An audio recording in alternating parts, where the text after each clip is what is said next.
Voilà, je vous souhaite la bienvenue dans le beau et précieux nom de Jésus. Je suis l'apôtre Nathanaël Ganator, votre frère. S'il vous plaît, écoutez-moi. Même si vous ne voulez plus continuer à écouter le reste là, écoutez ceci en quelques 10 secondes et vous allez quitter. Vous savez, il y a des choses qui sont importantes, surtout pour la vie chrétienne, pour la vie sur cette terre-là.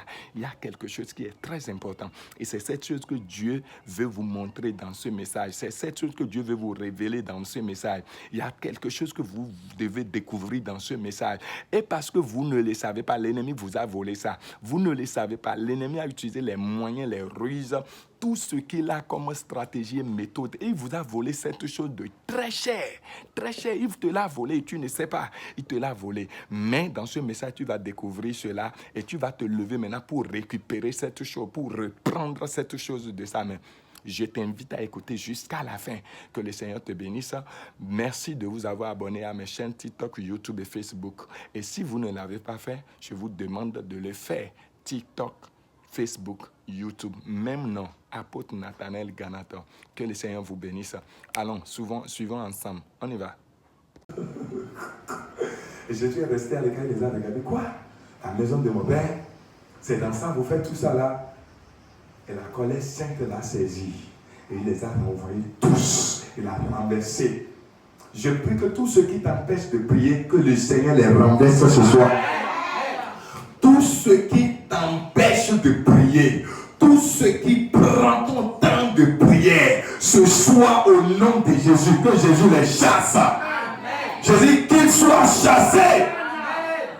C'est ça, Jésus nous a montré que quand quelque chose est en train de prendre la place et le lieu de la prière, on fait quoi? On chasse la chose. Quand quelque chose, même si c'est un homme, chaque fois que tu fixes l'heure pour prier, il y a un visiteur particulier qui vient à l'heure de prière. Et il parle jusqu'à ce que les 3 heures de prière passent. Il dit, bon, non, je passais seulement et j'ai dit pour te saluer.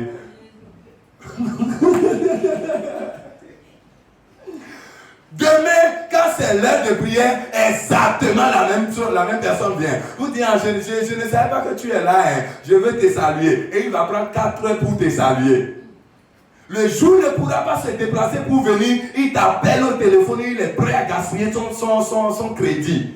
Et on parle, et on t'appelle encore. On dit, ah, c'est fini, Regarde, prochainement quand il vient, dit, madame, au nom de Jésus, lève-toi et sors, je veux prier.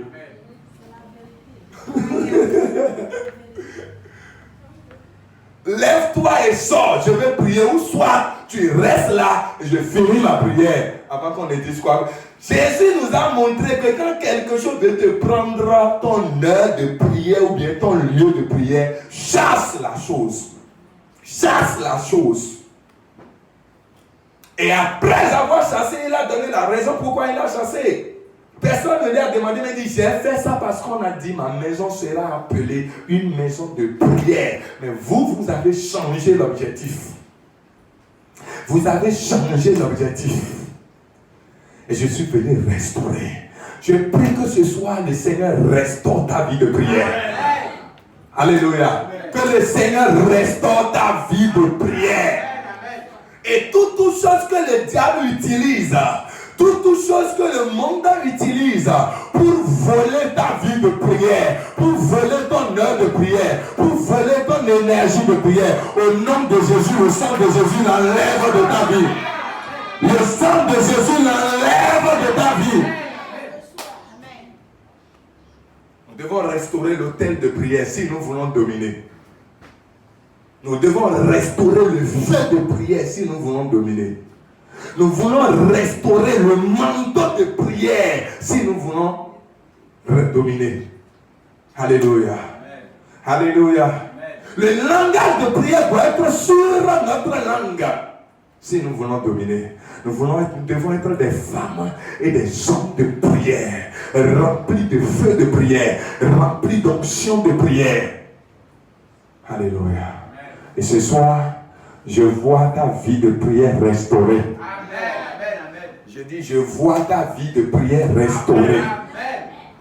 Soyez vraiment vigilants, mes amis. Il y a beaucoup de choses au dehors là-bas qui nous volent le temps de prière. Il y a Des fois, même ça vient comme opportunité. Mais à la fin, c'est quand tu vas analyser là, que tu sauras que, en fait, ce n'était pas une opportunité. C'était un voleur. C'était un voleur. Quelqu'un vient à l'heure de prière, tu penses que, ok, quand je vais finir avec cette personne-là, je vais obtenir quelque chose. Et tu vas finir tout le temps avec lui. Il va dire, tu sais, je vais t'envoyer quelque chose. Et il ne va jamais t'envoyer ça.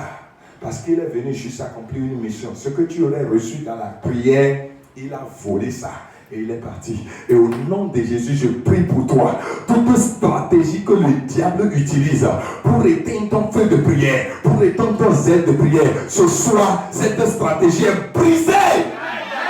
Il y a des gens qui m'entendent maintenant, même dans la prière, vous n'étiez pas comme ça. Ce que vous faites aujourd'hui dans la prière, là, vous avez déjà dépassé ce niveau-là il y a longtemps. Malheureusement, l'ennemi vous a encore ramené en arrière. Et c'est des gens essaient de prier comme si c'est maintenant on t'apprend à prier. Est-ce que ça ne vous arrive pas? Des gens essaient, c'est avec force et énergie, ils essaient de prier comme si c'est maintenant on les apprend à prier. Non, c'est que tu devais avancer. Quelque chose est arrivé. Mais ce soir, tu vas recevoir un feu, frère. Amen. Tu vas recevoir un feu de prière. Je dis, tu vas recevoir un feu. Alléluia. Sinon, on ne peut pas dominer. Le monde est en train d'étouffer l'église aujourd'hui parce que le monde a volé la prière à l'église. Les portables dans nos mains ont volé la prière.